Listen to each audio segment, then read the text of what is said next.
ரோமரின் புஸ்தகம் 4ஆம் அதிகாரத்திலே 19ஆம் வசனம் சொல்லுகிறது, ஆபிரகாம் விசுவாசத்திலே பலவீனமாய் இருக்கவில்லை. அவன் ஏறக்குறைய 100 வயது உள்ளவனாய் இருக்கும் பொழுது அவனுடைய சரீரம் பலவீனப்பட்டு செத்து போனது.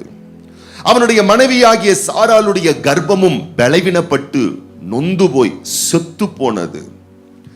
2 பேரும் பலவீனத்துல இருக்கிறாங்க. உடம்புல பலவீனம், மனசுல பலவீனம். வயசாயிருச்சு, மக்களுடைய ஏச்சுக்கள் பேச்சுக்கள் பலவீனப்படுத்துது.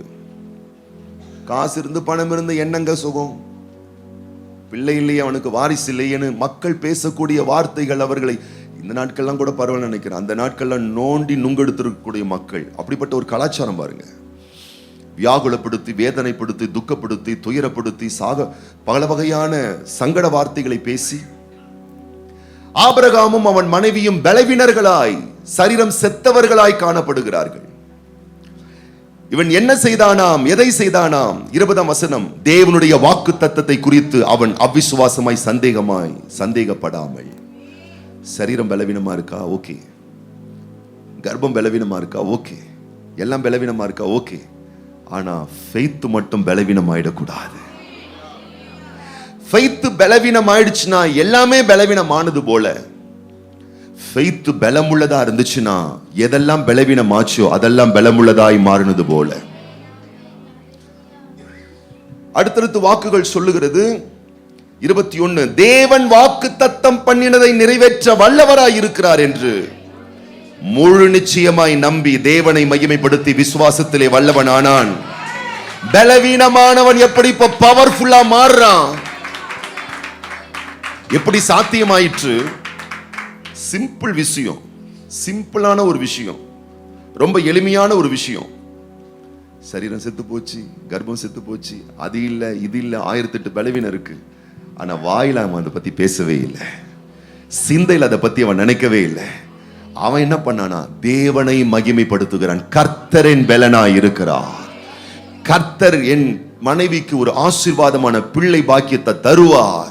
கர்த்தர் எங்களுக்கு பிள்ளை சந்தானங்களை தருவார். கர்த்தர் நல்ல வேலை வாய்ப்புகளை தருவார். இப்ப இருப்பதை பார்க்கலாம் 1000 மடங்கு நாங்க பெட்டரா வருவதற்கான வாய்ப்புகளை ஏற்படுத்தி கொடுப்பார். தடைகளை நீக்குவார். காரியங்களை கைகூடி வர செய்வார். கோணல்களை செவ்வையாக்குவார். கரடு முரடானதை சமப்படுத்துவார். தேவன் நல்லவர், வல்லவர், போதுமானவர். ஸ்தோத்திரம் பண்ணி துதிச்சு மகிமைப்படுத்தி வாய்க்குள்ள ஆகாரம் போனா உடம்பு ஸ்ட்ராங் ஆயிரும், உடம்பு பலன் ஆயிரும். வாய்க்குள்ள இருந்து தேவனுடைய வார்த்தை வெளியே வந்துருச்சுன்னா உங்க மனசு ஸ்ட்ராங் ஆயிரும், உங்க இருதயம் உறுதியாயிரும், உங்க வாழ்க்கை பலமுள்ளதா மாறிடும். இப்ப பக்கத்துல பார்த்து சொல்லுங்க, காலையில இருந்து ராத்திரி வரைக்கும் வாய்க்குள்ள உள்ள விடுறத பத்தியே சிந்திக்கிறீங்க. காலையில சில பேர்லாம் எழும்பும் போதே காரக்குழம்பா, கறி குழம்பா, கருவேப்பிள்ளை சாதமா, கொத்தமல்லி சாதமா. காலையில எழும்பும் போதே அநேக சகோதரிகளுடைய பெரிய எண்ணமே என்னன்னா, காலையில கண்ணை முழிச்சதுக்கு அப்புறமா என்ன குழம்பு, என்ன சாதம், என்ன கட்டி கொடுக்கிறது, இதுதான் பாருங்க பெரிய விஷயமாய் காணப்படுகிறது. தப்பு இல்லை, செஞ்சுதான் ஆகணும், செய்யணுமே, தப்பு கிடையாது, ஓகே, யோசிங்க. ஆனா அதை விட மேலான ஒரு விஷயம், உங்கள் உடல் பலத்தை உண்ணுகிற காரியங்களை விட மேலானது உங்கள் வாழ்க்கைக்கு உங்களுக்கு வேண்டிய பலன், உங்க மனதுக்கு வேண்டிய பலன், உணர்வுக்கு வேண்டிய பலன். அது எங்க இருந்து வருது? உள்ள போறதுல இருந்து வரல, உள்ள இருந்து வெளியே வர்றதுனால வருது. இவன் தேவனை மகிமைப்படுத்தி செத்து போன சரீரத்தை உயிரோட எழுப்பிட்டான். மகிமைப்படுத்தி மனைவினுடைய செத்து போன சாராளுடைய கர்ப்பத்தை உசுரோடு எழுப்பி 100 வயதிலே அவனால் பிள்ளை பெற முடிந்தது என்றால் எத்தனை அற்புதம் இது! நல்ல 2 கைகளை உற்சாகமா தட்டி ஆண்டவரை மகிமைப்படுத்த தேவ பிள்ளையே, 100 வயதில் தேவனிடத்திலிருந்து ஒரு மனுஷனால் நன்மை பெற முடியுமே. ஆனால் இப்போ வயசனை யோசித்து பாரு. 20, 30, 40, 50, 60, 70, 80 தொங்கிட்டோம், சோர்ந்துட்டோம், உடஞ்சிட்டோம், அவ்வளவுதான் நினைச்சிட்டோம். தப்பு கணக்கு போடாத. ஆண்டவருடைய மகிமைப்படுத்தக்கூடிய வாக்குகள் உன் வாயில் இருந்தால் 100 வயதிலேயும் முன்னால் அற்புதத்தை பெற்றுக்கொள்ள முடியும். 100லயே பெற முடியும்னா இப்ப பெற முடியாதா? பக்கத்துல பார்த்து சொல்லுங்க, எவ்வளவு எங்கா இருக்கீங்க, ஆண்டவர் இப்பொழுது உங்களுக்கு செய்ய வல்லவரா இருக்கிறார். அப்ப எப்படி ஃபர்ஸ்ட் என்ன வரணும்? வாயில தேவனை மகிமைப்படுத்துகிற வார்த்தைகள் வரணும். எப்படி போக போதோ தெரியலையே, ஒரே அடிவயிரெல்லாம் கலக்குது. இந்த மே மாசம் என்ன பண்ண போறேன்னு தெரியலையே. இந்த மே மாசம் காரியம் கர்த்தர் சக்சஸ்ஃபுல்லா முடிச்சு கொடுப்பார். இந்த மே மாதம் எழுதுங்கள், ஆண்டவர் உங்களுக்கு செய்யக்கூடிய நன்மைகளை எழுதுங்கள், தரக்கூடிய பண வரவுகளை எழுதுங்கள், அவர் செய்யக்கூடிய அதிசயத்தை எழுதுங்கள். இந்த மே மாத முடிவில் பார்ப்பீர்கள், நான் நினைச்சு கூட பார்க்காத நன்மைகளை தேவன் செய்தார் என்று நிச்சயமா இந்த மாதத்தின் இறுதியில் நீ சொல்ல முடியும். காரணம், ஆண்டவர் ஒரு பலன் முடிவதற்கு இன்னொரு பலத்தையும், ஒரு ஆசீர்வாதம் முடிவதற்கு இன்னொரு ஆசீர்வாதத்தையும், ஒரு சந்தோஷம் முடிவதற்கு இன்னொரு சந்தோஷமும் என்று அடுத்த அபார அற்புதங்களை உன் வாழ்வில் அசாத்தியமாய் செய்வதற்கு வல்லவர். நீங்களும் நானும் ஆராதிக்கக்கூடிய அற்புதமான ஆண்டவர். நான் சொல்லிக்கிட்டே இருக்க போறேன். ஒரு மாதிரி ஆயிட்டீங்க, டெல்லா இருக்கீங்க, உடம்பு சரியில்லையா, ரொம்ப உருகி ஊத்தி போயிட்டு இருக்கீங்க. என்ன சொல்ல போறீங்க? ஆமா, அது ஏன் கேக்குறீங்க? அல்லேலூயா. என்ன ஆன்சர் பண்ண போறீங்க? அவங்க கேட்ட கேள்விக்கெல்லாம் நீங்க ஆன்சர் பண்ணணுன்ற அவசியமே. பக்கத்துல பார்த்து சொல்லுங்க, நீங்க கேட்கிற கேள்விக்கு ஆன்சர் பண்ணணும்னு அவசியமா? என்ன ஆன்சர் பண்ண போறேன்? என் நம்பிக்கை நான் ஆன்சரா பண்ண போறேன். நாங்க ஒரு மாதிரி இருக்கீங்க, டெல்லா இருக்கீங்க, என்னாச்சுங்க? நான் டெல்லா இல்ல, நான் நல்லா இருக்கேன். அல்லேலூயா. இல்லங்க ஒரு மாதிரியா இருக்கீங்க, கர்த்தரினுடைய பலனா இருக்கிறார். அல்லேலூயா. அவங்க கேட்ட கேள்விக்கு நீங்க பதில் சொல்லாதீங்க. உங்க வாயில வார்த்தையை விட்டு விலகாதபடிக்கு அதை பிடித்துக் கொள்ளுங்கள். வாயில ஒட்டி வச்சிருங்க. அல்லேலூயா. வாயிலேயே ஸ்டிக் பண்ணி ஒட்டி வச்சிருங்க வசனத்தை. கர்த்தரின் பலனா இருக்கிறார், என்னை உயர்தலத்தில் நடக்க பண்ணுவார், ஒரு ஹையர் லெவல்ல என்னை கொண்டு போவார், உசத்தியான வாழ்க்கை எனக்கு தருவார், உச்சிதமான கோதுமை எனக்கு தருவார், கண்மலையான தேனினால் என் வாழ்க்கையை திருப்தி படுத்துவார், ஆற்றலும் ஆரோக்கியமும் பலனும் பெற்று தேவனுடைய நாம மகிமைக்காக உயர்தரமான வாழ்க்கை வாழ்வதற்கு எனக்கு அவர் உதவி செய்வார். அவன் பேசினானா பாருங்க, 22ஆம் வசனம் சொல்லுது, அது அவனுக்கு நீதியாக எண்ணப்பட்டது. அப்படின்னா என்ன அர்த்தம்? ஆண்டவருடைய பார்வையில் அது உகந்ததா இருந்தது. நீங்க எந்த அளவுக்கு நல்ல நல்ல வாக்குகளை பேசிக்கிட்டே இருக்கீங்களோ ஆண்டவருக்கு ரொம்ப பிடிக்கும். அல்லேலூயா. பக்கத்துல பார்த்து சொல்லுங்க, நீங்க பேசுற சங்கட வார்த்தையை பார்க்கிலும் சத்திய வார்த்தை ஆண்டவருக்கு ரொம்ப பிடிச்ச ஒரு வார்த்தை. 23 சொல்லப்பட்டிருக்கிறது, அது அவனுக்கு நீதியாக எண்ணப்பட்டது என்பது ஆபிரகாமுக்காக மாத்திரமல்ல நமக்காகவும் எழுதப்பட்டிருக்கிறது. நம்முடைய கர்த்தராகிய இயேசுவை மரித்தோரிலிருந்து எழுப்பினவரை விசுவாசிக்கிற நமக்கு அப்படியே எண்ணப்படும். எப்படி எண்ணப்படும்? அவன் வாயின் வார்த்தையால் வல்லமையை எடுத்தது போல நீங்களும் வாயின் வார்த்தையால் தான் வல்லமையை எடுத்து பயிற்றுவித்து அதை பெருக்கிக் கொள்ள முடியும். அப்ப நீங்க பேசுற அந்த விசுவாச வார்த்தைகள் யார் கேட்கிறான்னா, முதல்ல நீங்க கேட்கிறீங்க. வாய் ஒண்ண வச்சாரு, காதை ரெண்டா வச்சாரு. சொல்லுங்க, வாயை ஒண்ணா வச்சாரு, காதை ரெண்டா வச்சாரு. ஏன்னா நீங்க பேசுற விசுவாச வார்த்தை, நம்பிக்கையின் வார்த்தை எங்க போகுது?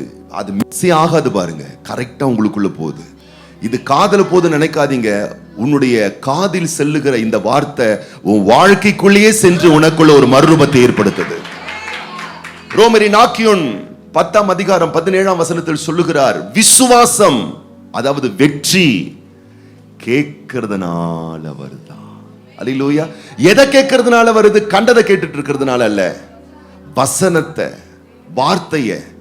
சொல்லுங்க பார்க்கலாம். வசனத்தை நீங்க பேசுங்க, வார்த்தை நீங்க பேசுங்க. அல்லேலூயா. நீங்க பேசி யார் கேட்கணும்? சில பேர்லாம் நீங்க பாத்தீங்கன்னு சொன்னா எல்லாருக்கும் வசனம் சொல்லுவாங்க. ஆமா, அவங்க கிட்ட நீங்க போங்க, வசனமா அள்ளி தெளிப்பாக. ஆனா அவங்களுக்குன்னு ஒரு வசனத்தை வச்சுக்க மாட்டாங்க. தனிப்பட்ட வாழ்க்கையில பாருங்க, நொந்து வெந்து உருகி ஊத்தி போயிருப்பாங்க. ஆனா எல்லாருக்கும் வசனம் சொல்லுவாங்க. இல்ல இல்ல, முதல்ல வசனம் எனக்கு. வசனம் வந்தால் விசனம் போய்விடும் வாழ்க்கை விட்டு, புரிந்து கொள்ளுங்கள்.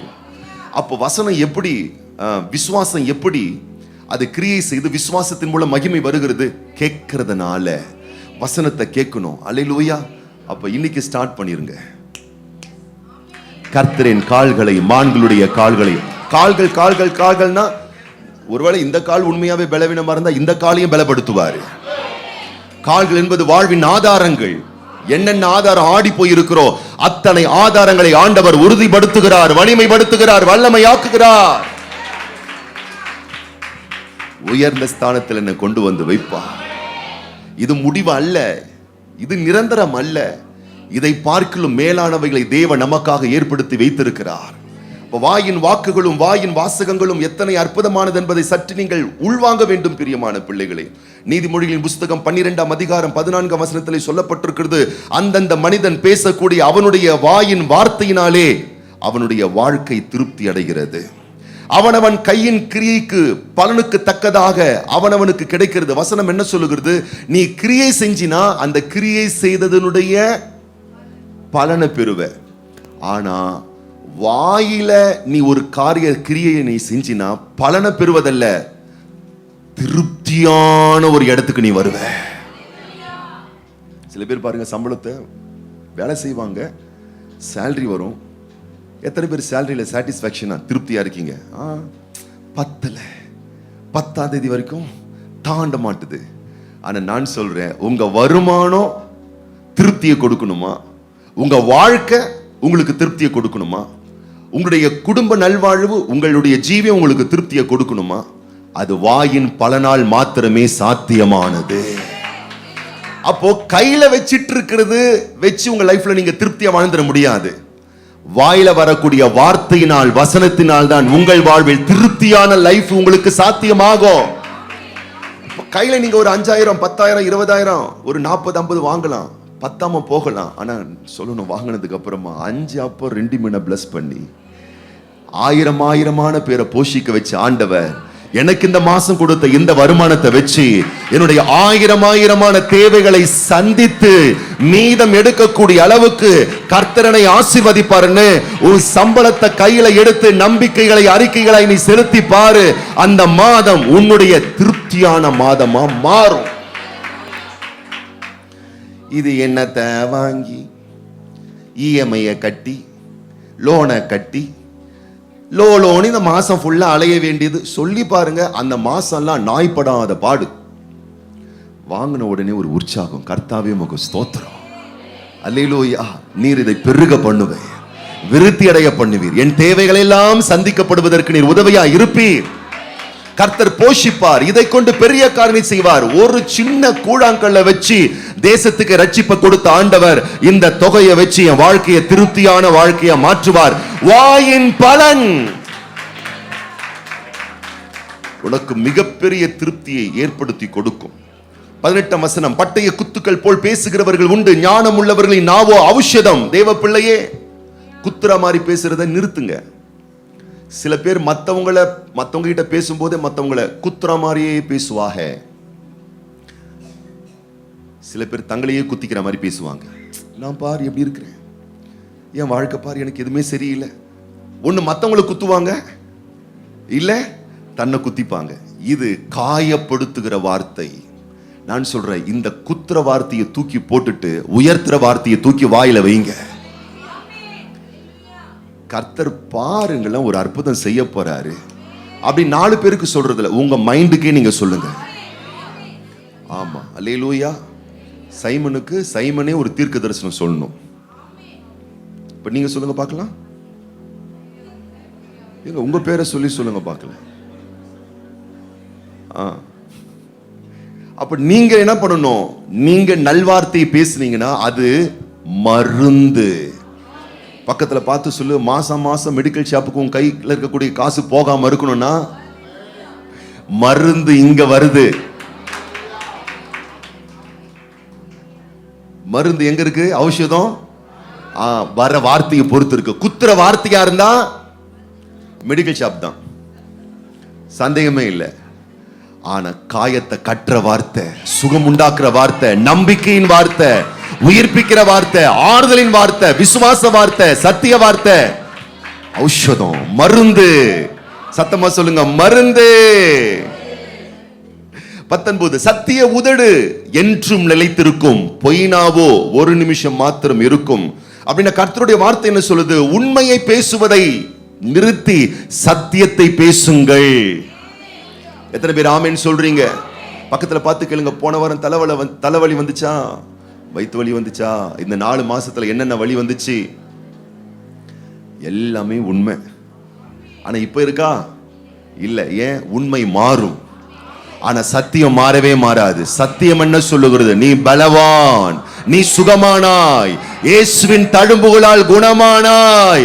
இது சத்தியம். ஆண்டவருடைய வாக்கியங்கள் சொல்லுகிறது உண்மையை அல்ல, சத்தியத்தை பேசு. சத்தியத்தை பேசுகிற உதடு